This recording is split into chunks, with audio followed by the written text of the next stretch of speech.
Hola a todos, ¿cómo van? Estamos en un nuevo programa de Políticamente Incorrectos. Estamos súper felices porque hoy vamos a tocar temas un poco delicados o que a la gente no le gusta tocar como lo es. Bueno, aparte que estamos en la casa de Dios, en una iglesia, acompañados del el padre Edward, que nos permitió este espacio para poder tocar un poco temas sensibles que le incumben a la sociedad y también hablar un poquito sobre lo que es la religión. Entonces, bienvenido, padre. Gracias por Edward. permitirnos este espacio. Estamos súper felices de que esté aquí con nosotros y que pueda compartir un poco de su sabiduría. Bueno, quiero dar las gracias a ustedes dos, ¿verdad?, por venir a compartir este espacio tan preciso en Semana Santa, un tiempo para reflexionar, pero también para mirar hacia adentro de la iglesia más allá de las tradiciones.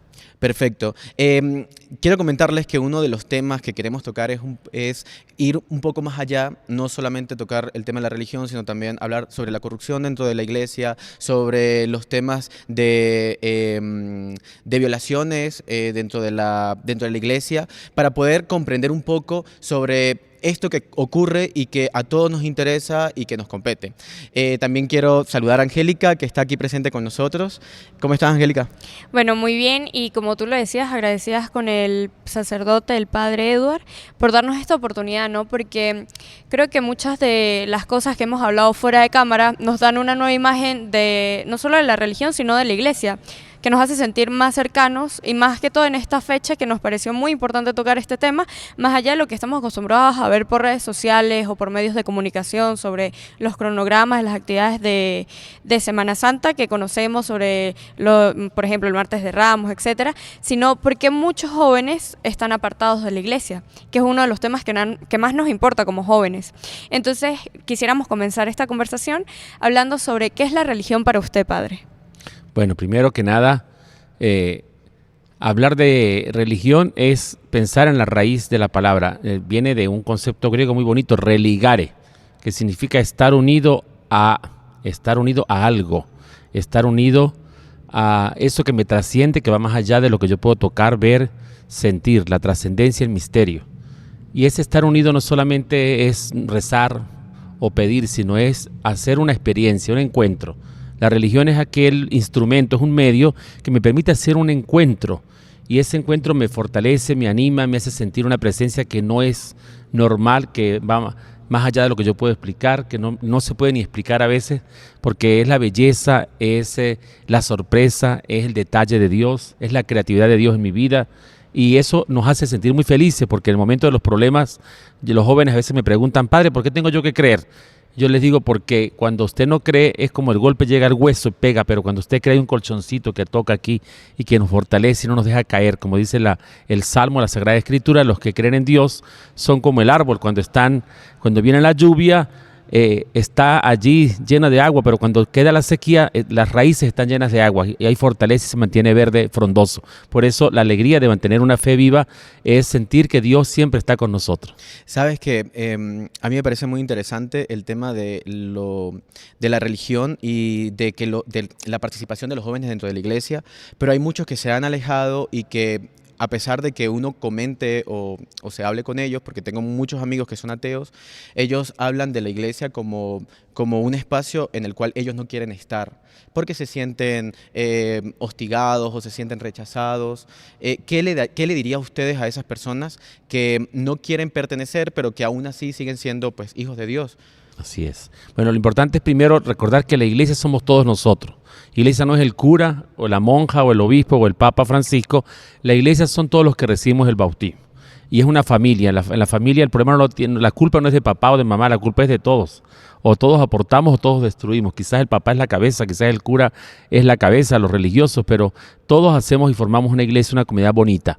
Y yo siento que en este momento la iglesia está recuperando eso que en un principio de los inicios del cristianismo lo fue, la pequeña comunidad. Ahora se habla de la iglesia comunidad de comunidades, o sea, ya no es la macro iglesia que se llene el templo, ¿no? Sino es la pequeña comunidad, el campo, la aldea, la urbanización, la calle, donde la gente se reúne y tiene un espacio para meditar la palabra, descubrir la necesidad que tiene el otro, compartir con generosidad, ir a la casa, sentir que tiene un hermano, un amigo que te escucha, que te acompaña. Esa es la iglesia que hoy el Papa Francisco y el mundo de hoy está evolucionando. Entre unas preguntas que nos hicieron los jóvenes en una dinámica que hicimos a través de las redes sociales, algunos jóvenes nos preguntaban cuáles son las formas en las que se acercan o forman a la gente, pues la mayoría somos católicos por tradición y herencia, y tal vez es ahí una de las causas de la desconexión entre los católicos y la iglesia. Y nos gustaría que nos comentara un poco más sobre las actividades que hace la iglesia y cómo se pueden acercar los jóvenes más allá de una misa, que usted nos comentaba que la religión va mucho más allá. Así es. La religión no es solamente lo espiritual, sino que también va a lo humano, a lo familiar, a lo social. Y hoy en día la iglesia tiene tantas experiencias de esas pequeñas comunidades que son tangibles. Por ejemplo, el caso de los retiros espirituales de Emaús. ¿Cuánta gente, hasta no creyente, participa en estos retiros y siente paz a su alma? Cáritas, por ejemplo, las Cáritas parroquiales, centros de asistencia para gente que tiene necesidad en la salud, en la educación, el emprendimiento, la cultura de emprender, de formar mujeres para emprendimiento, como me tocó a mí hacerlo en Bailadores, formar chocolateras. Yo nunca lo había hecho en mi vida y formamos un taller, un curso de chocolateras que terminó siendo un diplomado con la Universidad de los Andes y formando mujeres del campo y ahora son emprendedoras y tienen su propio negocio. Eso lo promocionó la iglesia. El hecho también de, por ejemplo, ir a los barrios y ser presencia de organización de comunidad, que la pobreza no es por no tener cosas, sino a veces la pobreza es mental y cómo la iglesia puede enriquecer con su experiencia y sabiduría como maestra a la comunidad. Entonces, una iglesia que se hace cercana en el desarrollo integral de la gente, que se hace protagonista de desarrollo, en Mérida es un ejemplo. Los pueblos del sur de Mérida son todos los pueblos del sur, gracias a lo que ha sido la acción de los curas de los pueblos. Por ejemplo, llevar un carro por San Isidro Alto, el pueblo, la tierra allá, la aldea de este joven, ¿verdad? Hicieron un camino a pico y pala, los curas con la gente para llevar un carro, cuando el gobierno dijo a esa gente, para allá no podemos meterle un carro. Entonces, todo esto es un ejemplo de cómo la iglesia llega donde nadie ha llegado y la iglesia es presencia de un Dios que acontece. Sí, sabes que hace muchísimo tiempo mis recuerdos, porque vengo de una familia muy católica, mis recuerdos es esos espacios en el cual habían grupos de apoyo donde la gente iba a desahogarse, a hablar con el padre, incluso el padre iba hacia las aldeas para conversar, para ayudar, dar la palabra del Señor. Pero algo que también hemos visto y que he discutido con mi familia es que hoy en día ya no está ocurriendo lo que ocurría antes, incluso como ese ingreso de la iglesia hacia los campos. Entonces, no sé si es por problemas políticos sociales o ya es porque la iglesia se está enfocando en otros espacios de las ciudades o del país. Bueno, hay que entender también que en este momento la población ha crecido y el número de sacerdotes también ha disminuido. Por ejemplo, hay que ver lo que significa ser cura de Santa Cruz de Mora y atender más de 80 aldeas y visitar todas las comunidades y estar en todas partes, aunque uno se reparta. Bueno, yo solo con este pedacito de parroquia que abarca desde el centro comercial Las Tapias hasta aquí, hasta la punta de la ciudad, y no me doy abasto, ¿verdad? Porque hay que atender una comunidad. Pero eso no significa que no tengamos nuestras manos, que son nuestros laicos, nuestros bautizados. Por eso la importancia de que el laico, es decir, el laico significa el que esté en el mundo. Ustedes, los que son bautizados, son laicos. Yo soy consagrado porque me ordené sacerdote. Entonces la idea es cómo nosotros formamos laicos para que multipliquen ese mensaje, para que sean agentes de evangelio y hagan vida de iglesia en ese sector de su propia comunidad. Cambiando un poquito el tema, ¿por qué decidió ser padre? Bueno, yo considero que el sacerdocio es una vocación. Dice el libro de Jeremías: antes que tú nacieras yo te conocía y te consagré. O sea, Dios nos ha llamado, nos ha puesto esa experiencia. Yo vengo de Canaguá, de los pueblos del sur, y siento que allí, desde que nací, también la cultura religiosa, el hecho de ver al sacerdote, como lo decía, el ejemplo de el hombre que se preocupa por los demás, que motiva el desarrollo de la comunidad, pues eso lo lleva a uno a decir, oye, vale la pena entregar la vida, desgastar la vida por los otros, y creo que eso me ha motivado muchísimo el servicio, la entrega a los demás desde que soy un niño. Qué chévere. Le cuento que cuando yo estaba pequeño yo pensé en algún momento ser padre. Incluso hablaba con mi papá, pero vivíamos un poco distanciados y quería ser monaguillo en Santa Cruz. Pero al final nos decidí no serlo y... Tienen las puertas abiertas para ser monaguillos menos. Gracias, pero igual uno va creciendo y... Claro. Uno va creciendo y pues va agarrando como otros gustos, otras responsabilidades de adulto, ¿no? También quería preguntarle si en todo este proceso se ha sentido solo, si ha sentido que le hace falta tal vez las cosas que no puede tener por motivo a la decisión que tomó de ser padre, ¿no? Así es. Yo siento que una de las tentaciones del sacerdocio siempre es la soledad, ¿verdad? Porque a pesar de que uno está con mucha gente, siempre está solo, o la familia. Pues yo tengo un año más largo que no puedo ir a mi pueblo, y no porque no me dejen ir, sino porque mis ocupaciones no me lo permiten, ¿verdad? Pero a pesar de eso, mis padres vienen, me visitan de vez en cuando, mi familia. Pero sí, el hecho de a veces decir, oye, vale la pena esto que estoy haciendo, dejé de tener una familia, dejé de tener unos hijos, que lo hice no porque no pueda, sino porque hice otra opción de vida, que eso es otra cosa interesante. ¿Por qué el cura no se puede casar? ¿Será que lo castran o qué pasó? No, pues, ¿será que no le gustan las mujeres? O, no, pues también le gusta y bastante, y también uno lo admira, pero cuando uno aprende que hay un amor más grande, que hay algo que le llena, que lo seduce, como dice Jeremías, me sedujiste, Señor, y me dejé seducir. Y cuando ese amor se concretiza en el rostro de la gente, oye, dice uno, vale la pena por esto entregar, es lo que llaman el amor ágape, ¿verdad? Está el amor eros y el amor ágape. El amor eros pues es la piel, el sentir el gusto por la química, por el otro, pero el ágape significa el darme yo por completo a los demás, el tener más alegría en dar que en recibir. Y ese creo que es el amor del sacerdocio que lo llena. El domingo de Ramos aquí en la parroquia, yo a la mañana me levanté así como, ay Dios mío, otra vez Semana Santa, viene toda una semana de trabajo, Señor, como medio así como un coletazo de desánimo, y de repente entra un niñito de la Pasión Viviente que tiene 200 años aquí, un niñito vestido con su traje de hebreo, y dice, Padre, gracias por estar aquí con nosotros. Mire el traje que me puse hoy. Usted es mi papá para mí. Abrázame, Padre. Y yo casi lloraba. Yo decía, Dios mío, me diste un cachetadón, Diosito, aquí, para que tú veas que el amor de esa gente es lo que tú me pides, que yo tengo que aprender a querer, a cultivar, a ver. Entonces, eso es el sacerdocio, y creo que es algo hermoso, vale la pena. No me siento ni frustrado, ni arrepentido, ni, ay Dios mío, ¿por qué yo me metí a cura? Sino que creo que mi sacerdocio me desborda a mí por la piel, y siento la plenitud de mi vida haber hecho lo que me gusta, lo que me apasiona, que es ser sacerdote. Me parece gratificante escuchar esas palabras de usted, padre, porque creo que de hacer las cosas que nosotros podemos hacer, por dedicarle su vida a la obra social y al Señor, creo que es muy valiente.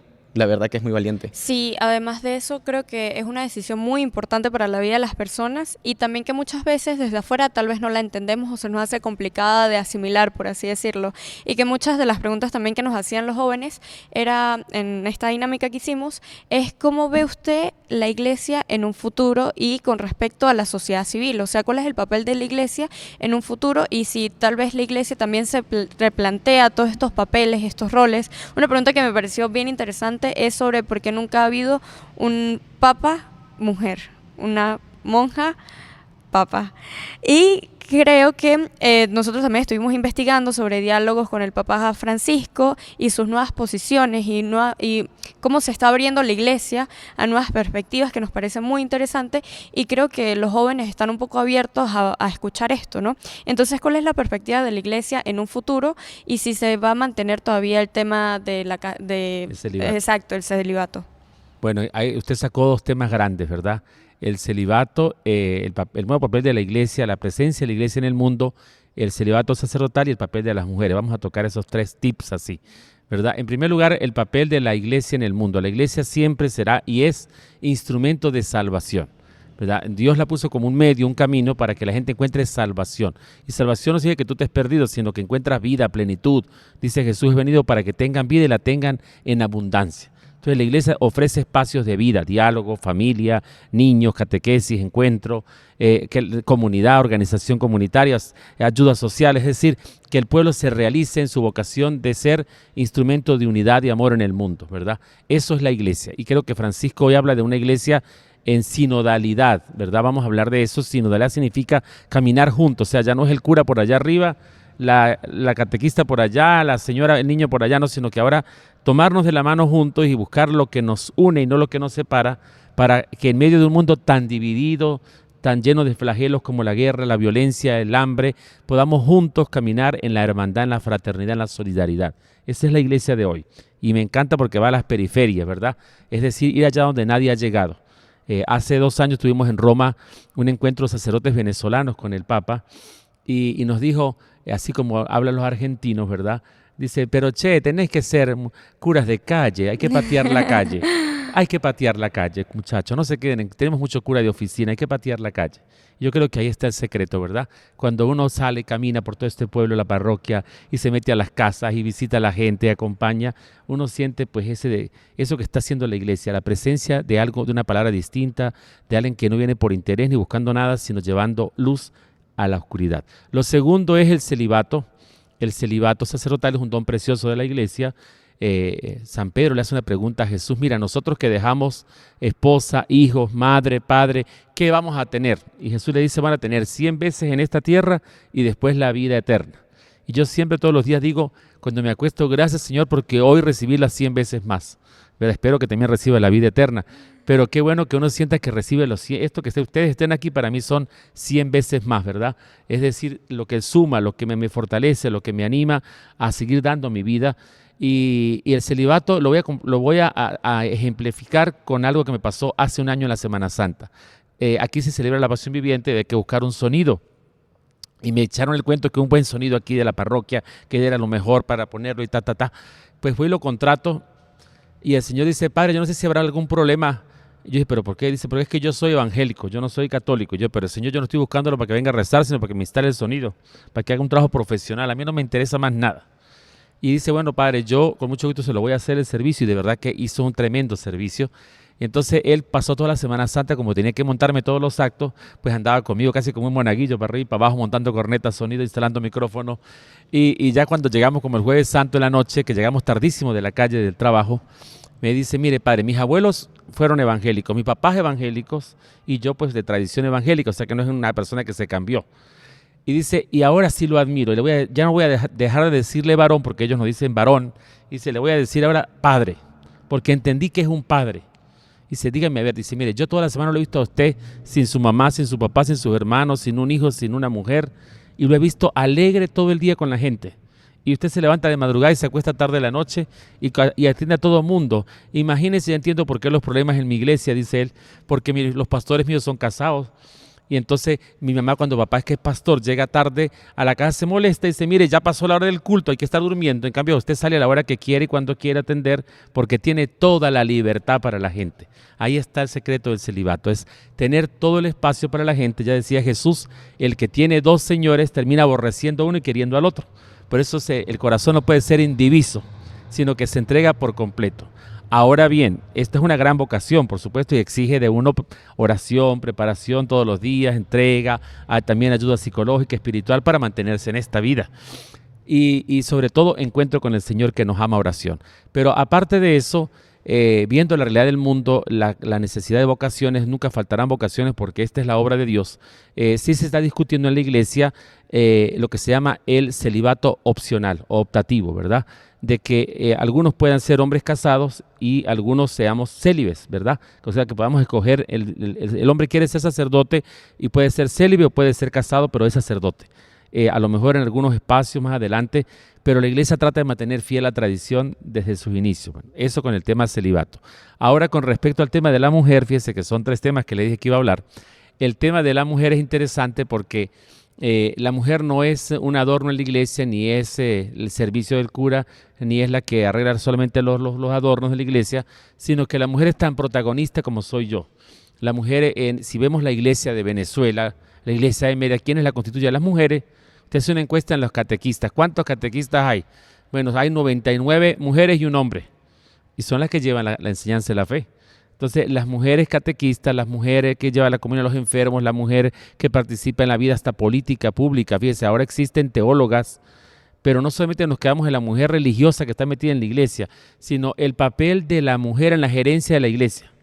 Fíjese, el hecho de que el Papa Francisco haya puesto mujeres en los dicasterios, que son como los ministerios de gobierno, en Roma hay mujeres que ya llevan la batuta en muchas decisiones de la iglesia. Entonces, la iglesia va abriendo más compás a esto. Por supuesto, se ha mantenido que Cristo llamó varones hombres y por eso pues se consagran los varones. Llamó a un hombre, no llamó a una mujer, es la tradición de la iglesia. Pero la mujer ahora tiene otros ministerios que le otorga a la iglesia, como el ministerio de la palabra, el ministerio de la comunión, el ministerio de la caridad. Y por supuesto, a lo mejor un día también habrá otras opciones en el sacerdocio ministerial que se verán en el camino. Está muy abierta, pues no está cerrada la iglesia a esto, pero sí siento que la mujer ya no se quedó en la sacristía, sino la mujer ahora es tan protagonista como somos los curas. Bueno, yo no sabía eso de que ya había mujeres en el Vaticano, en Roma, y me parece muy interesante porque sí estamos viendo como nuevas posturas, por así decirlo, o nuevas, no tanto tendencias, porque tendencia suena como algo del momento, sino como un avance con respecto a las políticas sociales de la Iglesia. Y justamente, no sé. Sabes que el Papa Francisco en la charla que tuvo con los jóvenes, él dijo algo muy parecido a lo que nos acabaste de comentar, de que la mujer cumplía también cargos muy importantes dentro de la iglesia, ¿verdad? Pero a mí no sé por qué sentí que me faltó algo porque pienso que si buscamos la igualdad y si hablamos de que tienen cargos importantes, cuando uno ve la estructura jerárquica del padre junto con monjas y bueno, toda la estructura de la iglesia, se ve como la mujer o la monja siempre va en base a las órdenes o a las directrices del padre. Entonces, la pregunta es si se entiende perfectamente que las transiciones no son lineales, sino que pueden ir variadas, ¿no? Pueden variar. Entonces, la pregunta es, ¿estaría usted de acuerdo en algún futuro de que una mujer cumpliera el rol de un padre? A ver, yo creo que para mí es relativa la pregunta en cuanto a que, primero, yo siento que la mujer tiene que cumplir el papel que debe cumplir en la iglesia, ¿verdad? Porque yo no reduzco el papel de la mujer a ponerse una sotana y cantar una misa, para hablarle más claro.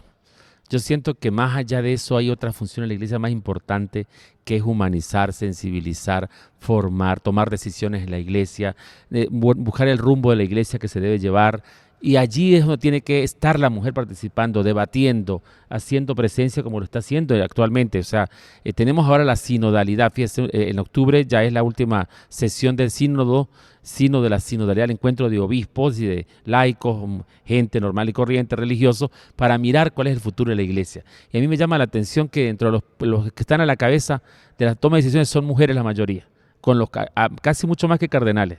Y entonces eso significa un avance enorme, porque la mujer, más allá de quedarse reducida a un estado clerical, que es lo que a veces se piensa que tiene que ser una clériga, yo pienso que la mujer hace un gran papel también en cuanto a los servicios y a la toma de decisiones, a la realización de la evangelización de la cultura.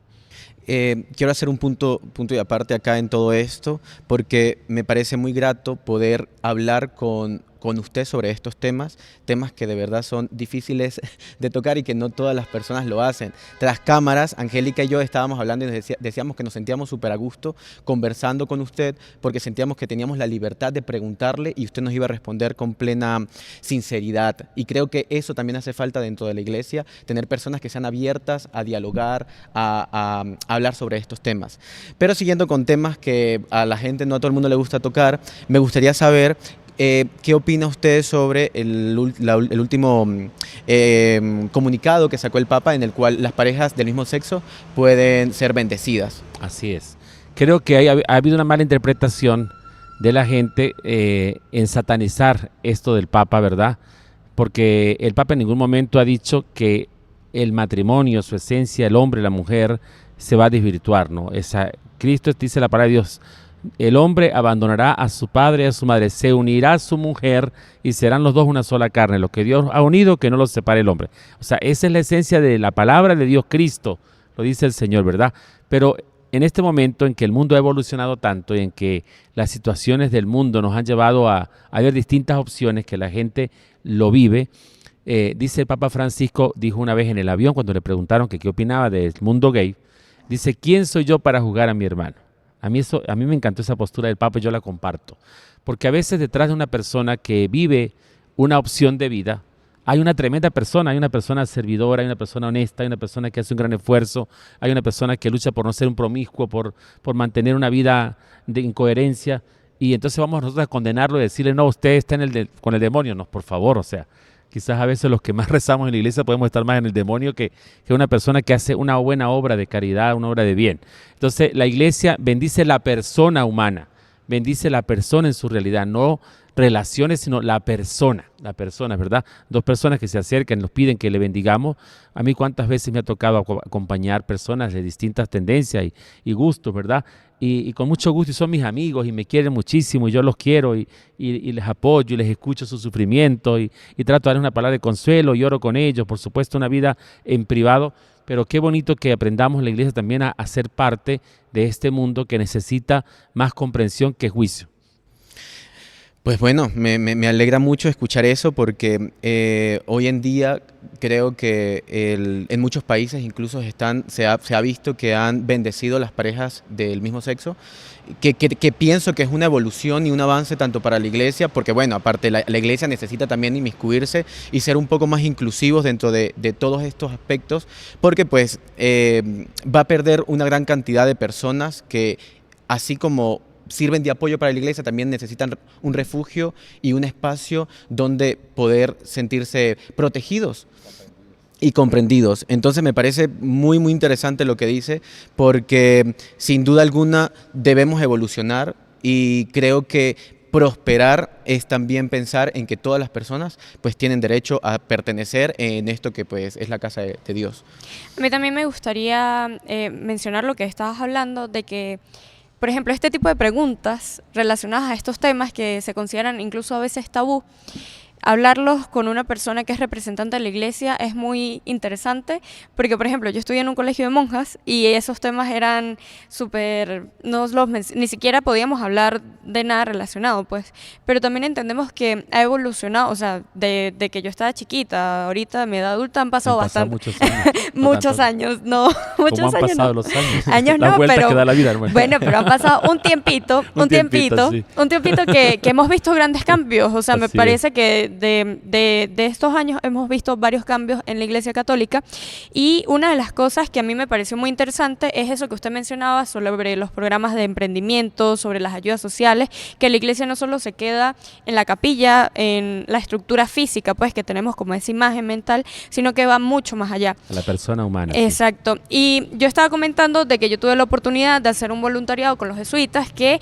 para mí fue una experiencia increíble, a pesar de no ser una persona religiosa, ni, bueno, yo se lo he comentado al padre fuera del aire, de no ser muy, no sé cómo decir, fanática o que se inmiscuya un poco en los asuntos muy practicante, pues. Practicante, exactamente. Sí. Y tuve una experiencia tan increíble que quise como acercarme más o decir como que ojalá hubiera tenido esta experiencia antes. O conocer, también fui con un sacerdote y con un laico, que no conocía a los laicos tampoco, que tienen, o sea, pueden dar misa, pero no tienen como los votos de celibato. Sí, hacen la celebración de la palabra, y no que es la pueden, primera creo que parte, lo que no hacen es consagrar. Exacto. Eso es lo que no pueden. Y fue una experiencia muy grata. Y yo en ese momento pensé, wow, hubiera sido increíble tener esta experiencia antes. Y cuando hablaba con las personas, mis amigos de mi edad o otros jóvenes me decían como que, ¿y tú cómo fuiste para allá? O sea, ¿cómo te atreviste, por ejemplo? Y yo siento que muchos de los jóvenes no se atreven a dar este paso a la iglesia por muchas circunstancias o problemáticas, no sé cómo decirlo, como escándalos que han habido en los espacios públicos o mediáticos con respecto a la iglesia. Y uno de esos escándalos o conflictos que han habido y que han llegado a la luz pública, a los medios y que han hecho que la sociedad tome cierta parte con respecto a la iglesia, especialmente la juventud se aparte mucho, es el tema de los casos de abuso sexual de niños. Y el tema de la pedofilia, que así se dice, pues. Entonces, quisiéramos hablar un poquito de ese tema con usted, porque es un tema de que, o sea, cuando hablamos de la iglesia, es lo primero que sale a la luz cuando hablamos con los jóvenes. Es como que, no, yo no voy a la iglesia por esto.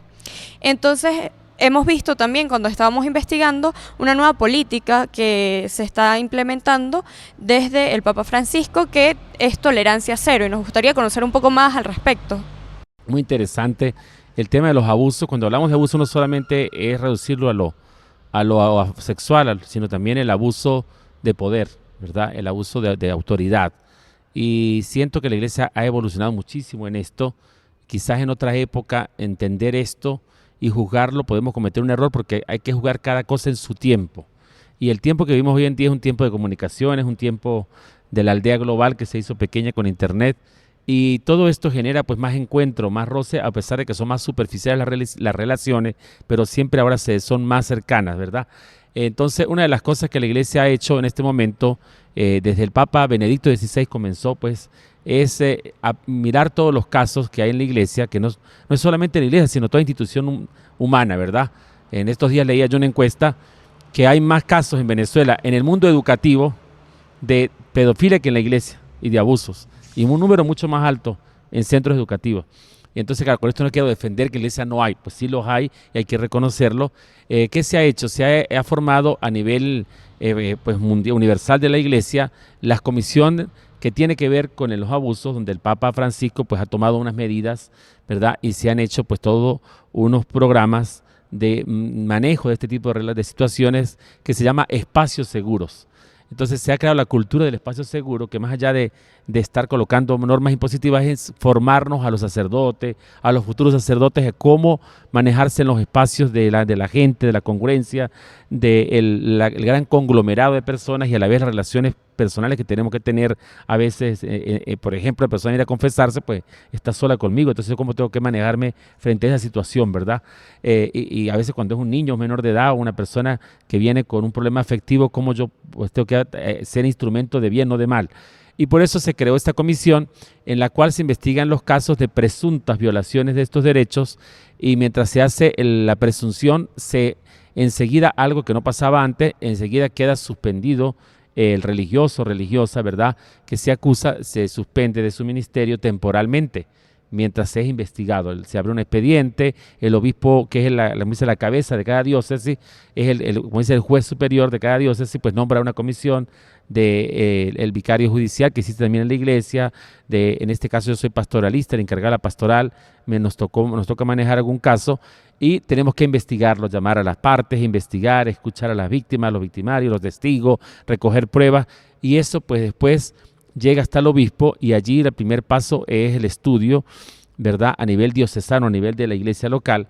Si no amerita, si el caso se comprueba que es una acusación falsa o que se manejó mal, y que la misma víctima, nos ha pasado casos que han acusado gente mayor por, vamos a decir, por fregar a un cura, y después cuando la persona menor después se somete a un proceso de ayudarlo con un psicólogo, porque la iglesia le brinda las herramientas, y la persona sana y ya habla con tranquilidad, con paz, sin ser coaccionado, dice, no es que me estaba obligando fulano de tal a que yo dijera eso, pero el padre nunca o la monja nunca abusó de mí, pero me estaban obligando a que yo dijera eso.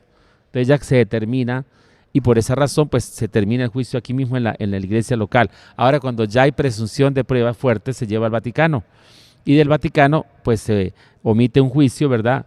Ya cuando es tan grave, pues también el brazo civil actúa. La iglesia abre toda la investigación y a la verdad con el brazo civil, y luego la iglesia pues define el que se aparte para siempre del ministerio sacerdotal o religioso. Ahorita estaba nombrando de que por lo general ustedes tienen un proceso a realizar en estos casos, ¿no? Pero por lo general cuando ocurre un caso de abuso sexual, en este caso, obviando el tema de abuso de poder, sino abuso sexual, lo ideal no sería llevarlo directamente a los entes judiciales, porque puede también existir algún tipo de influencia de parte de la iglesia para pues intentar arreglar las cosas para no pasar a mayores, ¿no? No, por supuesto, cuando se trata de un abuso sexual, de un abuso material, llamémoslo así, y que tiene pruebas contundentes, inmediatamente actúa el brazo civil. O sea, la iglesia retira a la persona, sea sacerdote, religiosa o laico, también un catequista, lo aparta de su ministerio y lo coloca frente a disposición de la ley para que se haga toda la investigación, y le abre todos los espacios que hay que abrirle y prestar toda la ayuda al brazo civil para que lo haga. Por supuesto que a la par se hace también un proceso religioso, que no es buscar encubrir a nadie, sino recuerde que esa persona también tiene encima de sí un ministerio sacerdotal o una vida religiosa que forma parte de una institucionalidad, y por lo tanto hay que manejarlo también desde los tribunales eclesiásticos. O sea, que tiene doble juicio eclesiástico y juicio civil. Una pregunta con respecto al juicio civil, porque estamos leyendo un artículo del Washington Post con respecto a la impunidad judicial en este tipo de casos. Y ellos mencionaban un caso, creo que específicamente de Lara, donde se hizo la investigación, se determinó culpable, se hizo una sentencia, y luego la persona declaró que al no estar bien de salud o a ser una persona de edad mayor, necesitaba casa por cárcel. Luego en la casa por cárcel, no se le hizo seguimiento al caso y quedó impune. O sea, se le hizo una reducción de la condena. Y luego dicen que en el 2017 la persona volvió a estar dentro del ministerio. Entonces, una de las personas que nos está haciendo las preguntas de los jóvenes que están interesados en estos temas, nos envió este artículo que nos pareció muy interesante y también tenemos esta duda con respecto al sistema judicial, porque también entendemos de que en muchos países donde no hay una institucionalidad robusta por parte de la República o de la Nación, también estos casos pueden quedar a la deriva. Entonces quisiéramos preguntarle también si en estos nuevos protocolos de cuidado está contemplado esa parte. Sí, por supuesto, los protocolos eclesiásticos están iluminando todas las situaciones que se presenten. Por supuesto que hay que entender que el poder civil está totalmente autónomo de lo eclesiástico, o sea, nosotros no tenemos ninguna incidencia en lo eclesiástico y a veces, pues quizás el caso que yo he conocido es que lo civil determina de que no hubo ninguna culpabilidad, de que fue una falsa acusación, pues la persona tiene derecho hasta de demandar a la iglesia y decir, oye, usted no me puede a mí retirar porque mire, yo estoy comprobando ante la ley civil que yo no he cometido ningún abuso y usted cómo me va a retirar a mí. Entonces la iglesia también se coloca frente a una situación muy difícil porque tiene que también velar por ese hermano, sacerdote o religioso o laico que está pidiendo, o sea, con pruebas en la mano, regresar a su ministerio. Entonces, por eso, pues también la iglesia tiene protocolos para darle un proceso después de, no es que lo va a asignar ya a una comunidad o tampoco lo va a votar, pero tiene que acompañarle ya un proceso psicológico, humano, espiritual para poder comprobar de que si en verdad esta persona sí está en la funcionalidad normal de poder trabajar con la gente. Yo voy a regresar, voy a regresar Vamos un poco, a regresar porque a Santa Cruz de Mora. no a Santa Cruz, no. Hace rato cuando usted dio un ejemplo sobre que alquiló un sonido y el señor era evangélico. Así es. Evangélico. Allí recordé una pregunta, porque pues creo que todos tenemos esa duda, ¿no? Y es ¿cómo llevan ustedes las relaciones con las otras religiones? Muy bien. Porque por lo general yo siento que existe como un cierto roce entre los evangélicos con los cristianos y los testigos de Jehová y bueno, ¿cómo llevan ustedes esas relaciones? Y que también todas estas relaciones religiosas a lo largo de la historia han dado resultado muchos conflictos, que es lo que estamos viendo actualmente. Entonces, ¿cuál sería la posición de la iglesia en sus relaciones? Y con respecto también a los conflictos religiosos que, bueno, han dejado devastadores resultados en las guerras. Bueno, a ver, vamos a ubicarnos en el tiempo presente. Si nos vamos a la Edad Media, hay que hacer una entrevista aquí de Claro. 3 días. Pero sí considero que hay una palabra clave que se llama el ecumenismo. El ecumenismo es, como usted dice, en la política, en este caso no es la política, es la línea evangelizadora de la iglesia, ¿verdad? Es la forma de evangelizar la iglesia y de hacer comunión, de hacer encuentro, de hacer diálogo con las otras religiones. Pero hay que entender que también la iglesia se coloca frente a religiones muchas veces que no son religiones. O sea, ¿cómo me vas a decir tú a mí que yo haga ecumenismo con los santeros, por decir algo? O sea, yo los puedo respetar, pero yo no puedo permitir que sea un culto, todo lo que atente contra la vida, todo lo que atente contra la luz, con lo que es para nosotros los que tenemos la esencia de Cristo, todo lo que atente con lo anticristiano, yo no puedo comulgar con eso y decir, bueno, como yo soy muy ecuménico, voy a dialogar, voy a hacer un encuentro con los babalaos. Sería muy contradictorio. Por eso, por supuesto, estamos frente a dos polos opuestos, ¿verdad?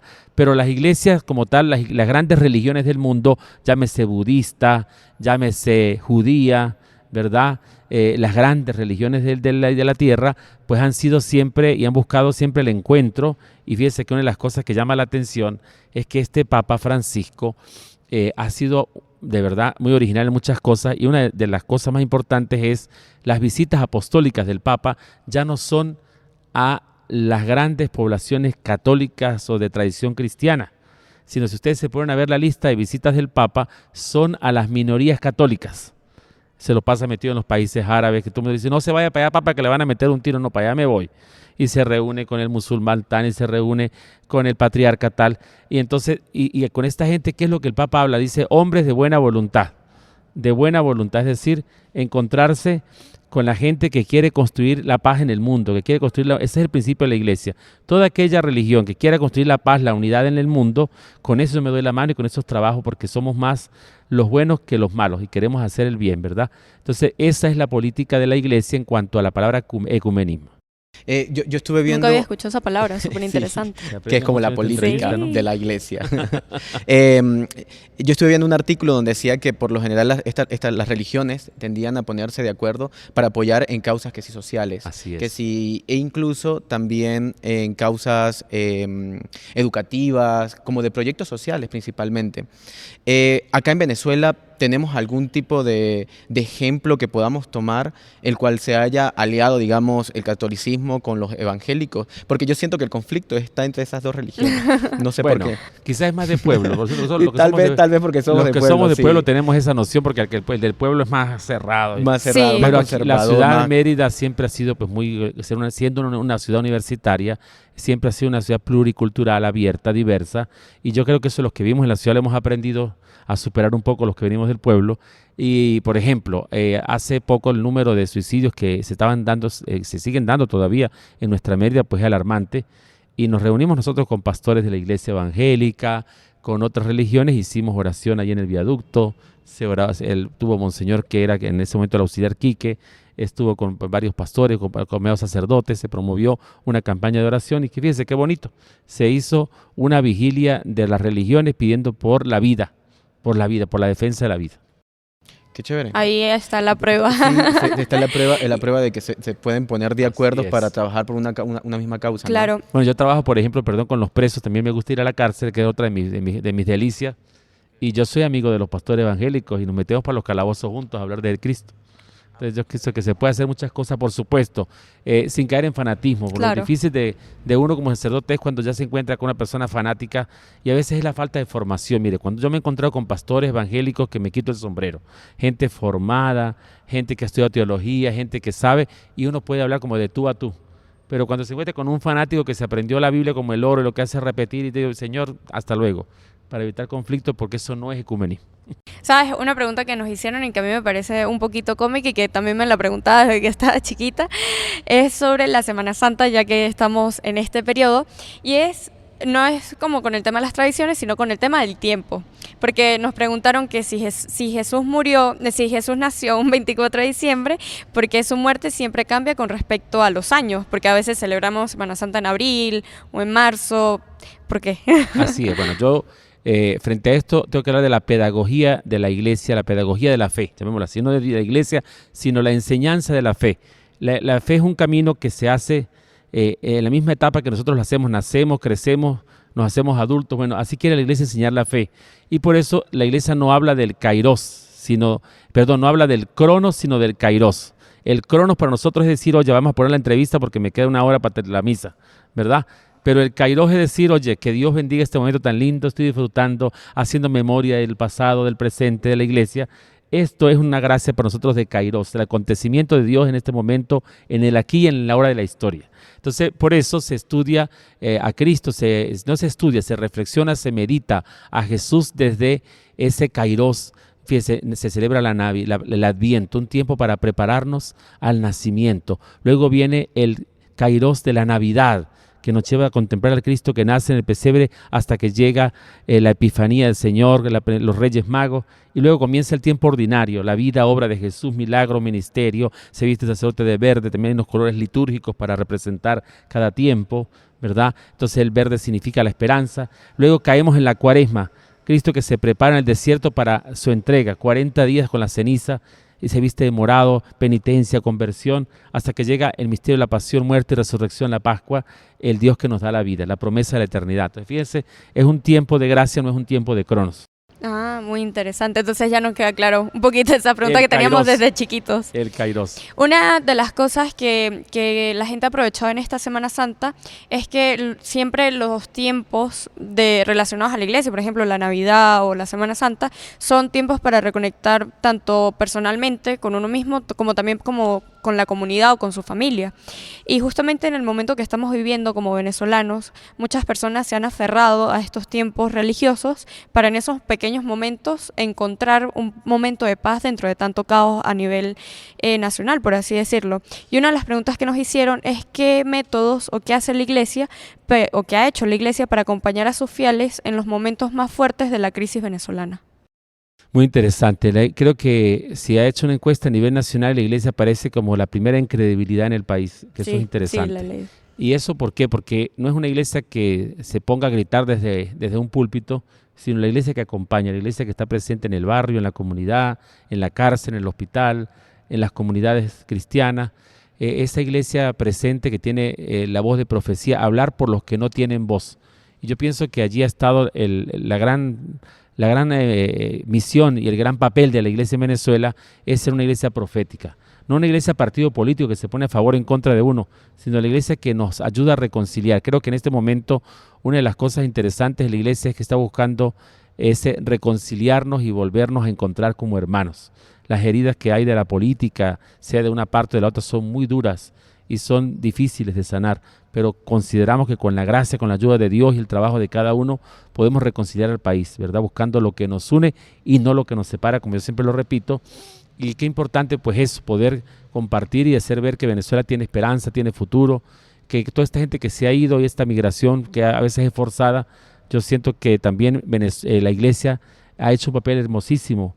El hecho de que, por ejemplo, las Cáritas de España, Chile, Estados Unidos, cualquiera de estos países donde hay una mayoría de venezolanos, les abre espacios de trabajo, de ayuda, de alimentación, de salud. Pues ahí está la iglesia apoyando a la comunidad venezolana y también los venezolanos cómo apoyan la iglesia. Fíjense, nos conseguimos en Roma con el cardenal de Chile, de Santiago, y le decía al cardenal nuestro Baltasar Porras, gracias por los venezolanos, no tengo cómo pagarle a los venezolanos, porque desde que llegaron a Chile, la iglesia de Chile se ha rejuvenecido, se ha fortalecido. Es una iglesia viva con los venezolanos. Entonces, eso también es una ganancia para nosotros. Otra de las preguntas que nos hacían es cómo la iglesia logra mantenerse económicamente, Así es. cómo logra sustentar los proyectos, cómo logra sustentar su vestimenta, su comida, la limpieza, la manutención del espacio, los autos, en fin, cómo logran mantener esa vida. Bueno, fíjense que no es nada fácil en este momento, porque antes quizás usted hacía una misa y recogía un dinero y yo, por ejemplo, lo que recogí el domingo de Ramos, tengo 4 personas que ayudan aquí y esta mañana me puse a contarles para darles para los pasajes y me faltaba plata. Pero siempre, yo creo que primero está la mano de Dios que nunca falta, ¿verdad? Nunca falta la providencia de Dios. Dios nos ayuda a mantener su obra, que es la iglesia. Pero por otra parte también está la autogestión, ¿verdad? La iglesia, gracias a Dios, ha sabido tener espacio, que sí un local para proporcionar para un alquiler o para montar un negocio, para generar una situación también de trabajo, de ayuda a la gente, que pueda lucrarse también para ayudar, no para hacerse rico el cura, sino para ayudar a la gente, para ayudar a la institucionalidad. Pues eso también ha hecho que la iglesia se mantenga. La política de la iglesia va ahorita por la autogestión, por ejemplo, tener parroquias donde se pueda producir comida para el seminario, para mi arquidiócesis, donde tengamos gallinas, otros quesos, otro ganado.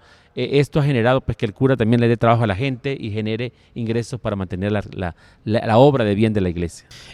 Una de las cosas que estuve observando era que en muchos países el gobierno tiende a apoyar a las iglesias, como por ejemplo en España y en Italia.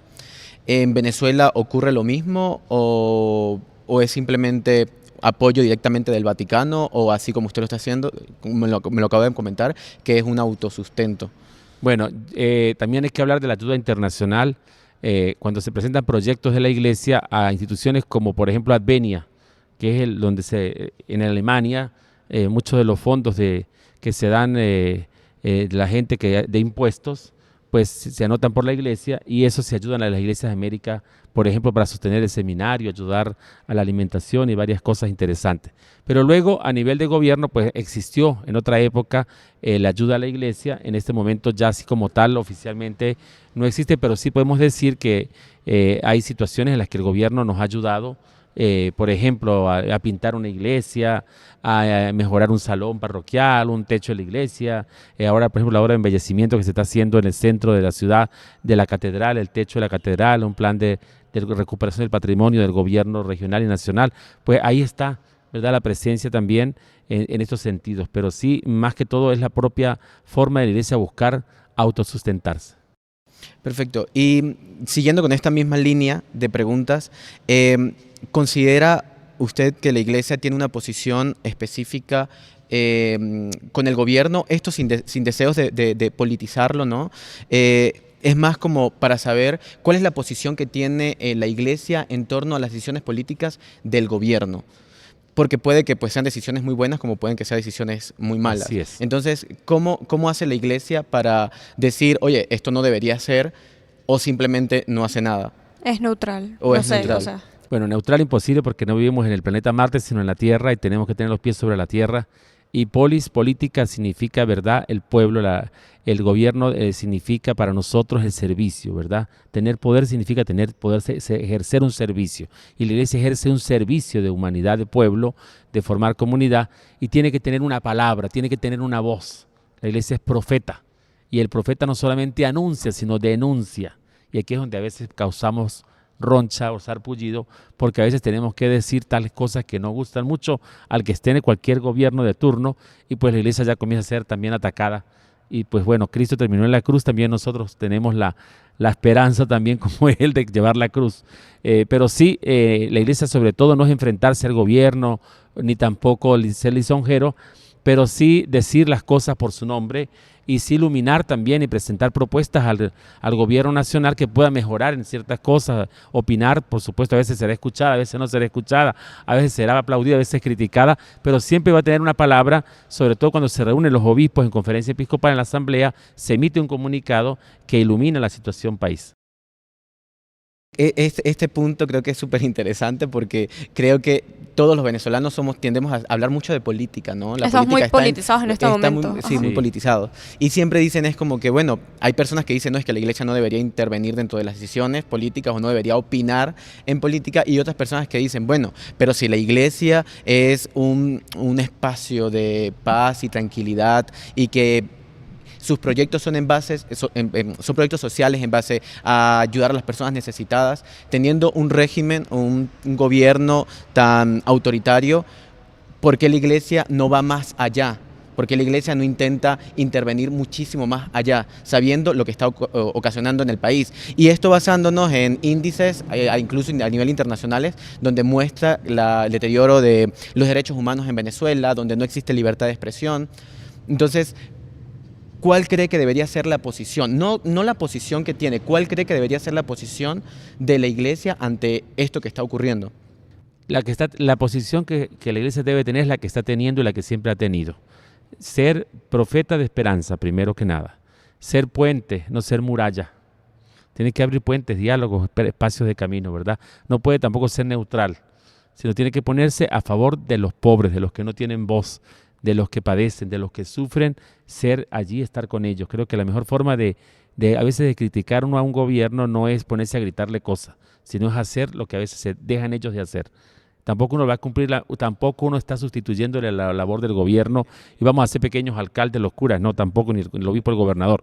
No, simplemente una iglesia que se hace presente como humanidad comprensiva, cercana, sanadora, consoladora, esa humanidad que necesita la gente en este momento, esa palabra que necesita, ese consuelo, esa acción profética de la iglesia, ahí tiene que hacerlo la iglesia, ¿verdad? Y por supuesto denunciar todo lo que está mal y todas las cosas que han habido en Venezuela. Si usted se pone a ver los documentos de la iglesia en Venezuela, todos han dicho las cosas que han pasado y hemos denunciado y se ha hablado. Fíjese que la iglesia pidió un cronograma electoral en diciembre y el gobierno tuvo que ponerse los patines a hacerlo, ¿verdad? La iglesia le dijo, necesitamos que muestren un cronograma. Y ahora está pidiendo, bueno, necesitamos que respeten los candidatos, que se den. Entonces, bueno, la iglesia le va diciendo que no le haga caso, pero la iglesia tiene una palabra, no se queda callada.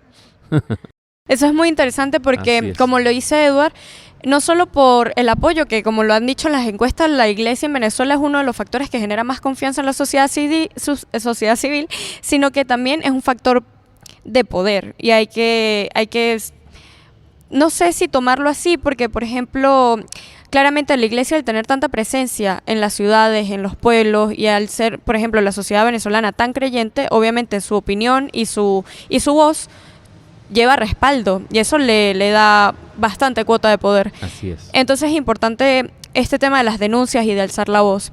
Y quisiéramos aprovechar que ahorita estamos en esta época de Semana Santa para hablar un poquito de lo que significa la Semana Santa y cómo los jóvenes y la sociedad venezolana en general se pueden conectar otra vez con la iglesia, aquellos que estén más alejados, por ejemplo, a toda esta festividad, más allá de lo que se ve en redes o de lo que sabemos, sino más allá, o sea, más cercano a lo espiritual. Queremos hablar también sobre la tradición que se celebra justamente en esta parroquia, que nos pareció muy interesante. Yo que he vivido toda mi vida en Mérida, no lo conocía. Una chica rosarista, imagínese. Y no lo sabía. Bueno, es que mi relación con la iglesia de Dios bachillerato mío. era un poco delicada, pero me parece muy interesante Era tremenda en el colegio. que esa tradición lleve tantos años y que sea algo tan de bandera en nuestra comunidad, ¿no? Bueno, mira, en la Semana Santa es algo precioso porque se celebra la pasión y muerte del Señor, es decir, el misterio que nos da la vida, pasar de la muerte a la vida. Y esa relación tan hermosa de un Cristo que padece, que muere, que se entrega, pero que termina venciendo la muerte y resucita, es un mensaje precioso. O sea, que nuestros sufrimientos no terminan ahí, que tu palabra del sufrimiento no es lo último, sino que hay vida, hay esperanza, hay eternidad. O sea, esa es la victoria de Cristo, mostrarnos que se hace grande no desde aplastar a los demás, sino se hizo grande porque se entregó por todos nosotros. O sea, tú eres grande cuando te das a los demás, no cuando aplastas al otro. Ese es el mensaje lindo. Y aquí en la parroquia se celebra algo muy lindo desde 1912, que es la Pasión Viviente. Es una tradición, un patrimonio de Venezuela. De hecho, fue declarado Patrimonio de Venezuela. Y vienen turistas, antes venían hasta nivel internacional. Y en esta Pasión Viviente, algo que ocurre muy interesante es cómo los jóvenes de la comunidad, la gente humilde del barrio, llamémoslo así, porque esto al frente de la iglesia es un pequeño pueblo, a los lados hay urbanización, pero esto es un pueblito con muchas tradiciones, y esta gente humilde, sin ser cursos especializados de actores ni de estudiar en la escuela de cine, son gente que hacen un papel precioso, transmiten desde su sencillez la Verónica, el Caifás, el Judas, el apóstol, y nos llevan a contemplar a Jesús. ¿Y por qué se hizo? Fíjense, todo tiene una razón de ser. En 1912 existía de Glorias Patrias para arriba Mérida, y Ejido, el pueblito del casco central de Ejido, lo demás era Monte y Culebra.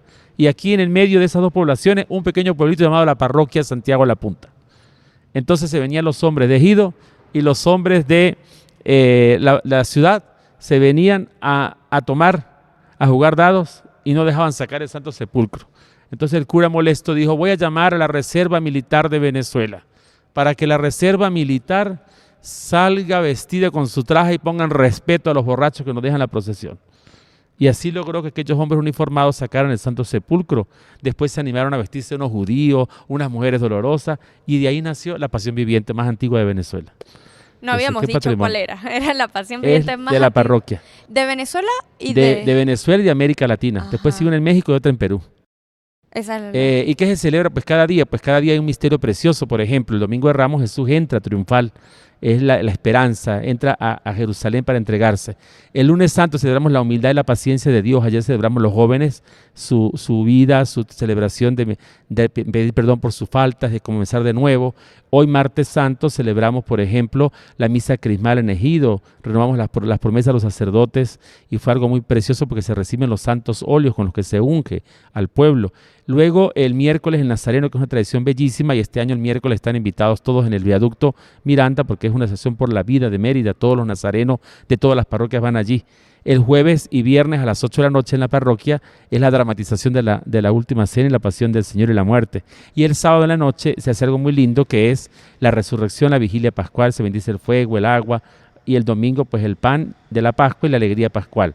¿Verdad? Son símbolos de cada día que marcan. También el jueves y viernes, jueves por la noche, viernes en el día, se hace la visita a los 7 monumentos, que es algo turístico en la ciudad, donde se visitan 7 hermosos altares que representan la oración de Jesús en el huerto, y la gente sale caminando en autobuses, en bicicleta, y es un sitio también hermoso para meditar. O sea que están invitados todos a vivir y celebrar la Semana Santa en familia.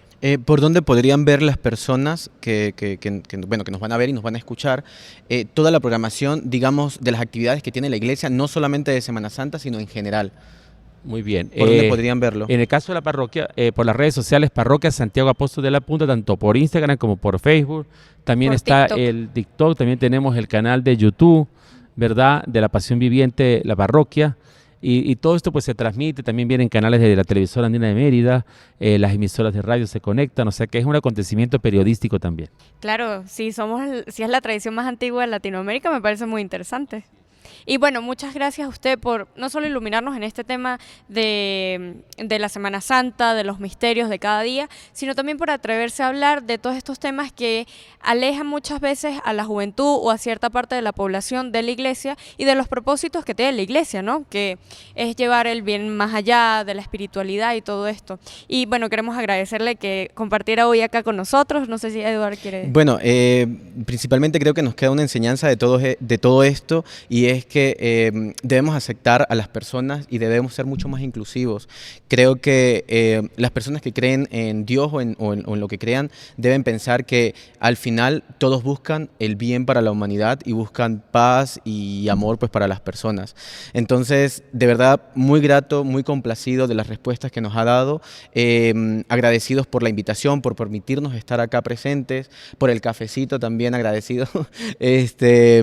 Y pues nada, solamente nos queda decirle que muchísimo éxito, felicidades por tener esa forma de ser tan particular, porque pues para mí es algo nuevo hablar sobre estos temas con un representante de la iglesia, y nada, gracias. Bueno, quiero agradecerle a ustedes, los dos muchachos, de verdad que son dos seres extraordinarios, y el equipo que ha venido detrás de cámara a acompañarles, darles a ustedes una bendición especial y decirles que sigan con esta ilusión por Venezuela, por mostrar las cosas buenas que hacemos, por lo que está detrás de las cortinas que nadie ve, que es lo que la gente hace en silencio, la obra callada de muchas instituciones y personas que son buenos darlas a conocer, porque a veces hay muchos clichés, muchos candados mentales que no dejan abrirnos a conocer lo bonito de la experiencia de la fe y de la cultura, de la vida, de la sociedad.